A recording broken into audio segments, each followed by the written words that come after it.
In this video we are going to cover the train model step of the experiment. When you enter the experiment, you will find the different model evaluation metrics. You can click on this question mark to learn more about each metric. You can only select one model evaluation metric to train your models. The next step is to select the models that you would like to use for your experiment.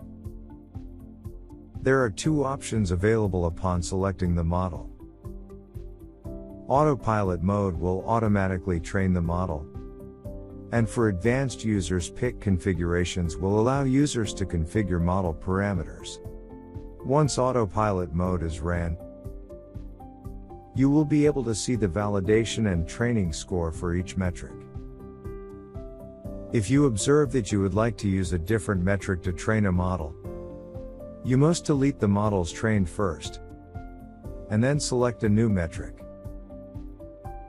Once the models are trained, we can continue to the next step, finalize model.